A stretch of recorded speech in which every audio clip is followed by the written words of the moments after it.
আপনার চোখকে ভালোবাসুন, চোখের দৃষ্টি সবার অধিকার। বিশ্ব দৃষ্টি দিবস 2025 উদযাপন। সিরাজগঞ্জ শাহজাদপুর প্রতিনিধি মোহাম্মদ শরীফুল ইসলামের ভিডিওচিত্রে বিস্তারিত। সিরাজগঞ্জ শাহজাদপুরে বিশ্ব দৃষ্টি দিবস 2025 উপলক্ষে শাহজাদপুর সরকারি কলেজ প্রাঙ্গণে এক বর্ণাঢ্য আলোচনা সভা ও সাদা ছড়ি বিতরণ অনুষ্ঠানের মধ্য দিয়ে দৃষ্টি সচেতন বিষয়ক কর্মসূচি অনুষ্ঠিত হয়। আপনার চোখকে ভালোবাসুন প্রতিপাদ্যকে সামনে রেখে আয়োজিত হয়। অনুষ্ঠানে প্রধান অতিথি হিসেবে উপস্থিত ছিলেন প্রফেসর ডক্টর এম.এ. মুহিত, প্রতিষ্ঠাতা ও প্রেসিডেন্ট সিএসএফ গ্লোবাল এবং president professor Matin eye care system. সভাপতিত্ব করেন মোহাম্মদ আব্দুল আল মামুন, বাদক প্রফেসর মতিন আই কেয়ার।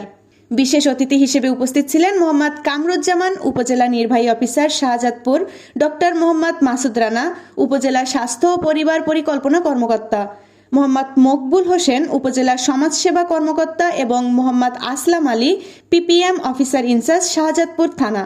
আরও উপস্থিত ছিলেন সিরাজগঞ্জ সহ চিকিৎসক, প্রশাসনিক কর্মকর্তা, সমাজসেবী, শিক্ষক, শিক্ষার্থী ও স্থানীয় জনগণ। সকাল 9টায় শাহজাদপুর সরকারি কলেজ মাঠে অংশগ্রহণকারীরা সমবেত হন। এরপর পবিত্র কোরআন তেলাওয়াতের মাধ্যমে অনুষ্ঠানের সূচনা হয়।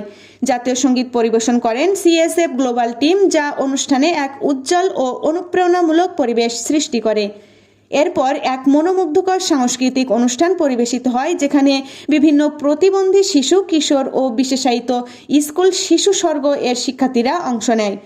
প্রধান অতিথি প্রফেসর ডাক্তার এম.এ. মুহিত তার বক্তব্যে বলেন, বাংলাদেশে এখনও লাখো মানুষ প্রতিরোধযোগ্য দৃষ্টিহীনতায় ভুগছে। প্রাথমিক পর্যায়ে চোখের যত্ন ও সময়মতো চিকিৎসা নিলে অধিকাংশ অন্ধত্ব প্রতিরোধ করা সম্ভব। তিনি আরও বলেন, চোখের যত্ন নেওয়া কোনো বিলাসিতা নয়, বরং এটি একটি মৌলিক অধিকার। সিএসএফ গ্লোবাল ও মতিন আই কেয়ার সিস্টেমে যৌথভাবে প্রায় 25,000 কাজ করেছে, যাতে প্রত্যন্ত অঞ্চলের মানুষ ও চোখের চিকিৎসা পেতে পারে। দুপুর 12টায় প্রধান অতিথি উদ্বোধন করেন সচেতনমূলক র্যালি ও শোভাযাত্রা, যা সরকারি কলেজ প্রাঙ্গণ থেকে শুরু হয়ে শাহজাদপুরের শহরে প্রধান প্রধান সড়ক পদক্ষেপ করে প্রেস ক্লাবের সামনে গিয়ে শেষ হয়।